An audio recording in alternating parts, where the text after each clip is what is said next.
Hi friends, మనైతే egg కూర ఇవాళ మేమైతే అన్నం తింటున్నాం ఫ్రెండ్స్. మీరు తిన్నారా? కామెంట్ పెట్టండి ఫ్రెండ్స్. మేమైతే తింటున్నాం. సపోర్ట్ చేయండి, లైక్ చేయండి ప్లీజ్ ఫ్రెండ్స్. సపోర్ట్ చేయండి, సబ్స్క్రైబ్ చేసుకోండి ఫ్రెండ్స్.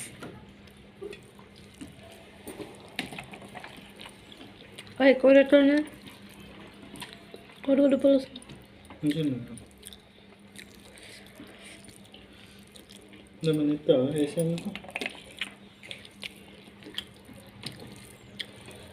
Bye friends.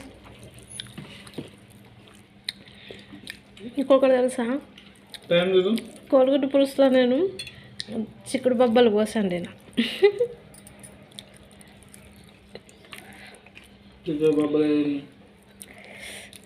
ఇగో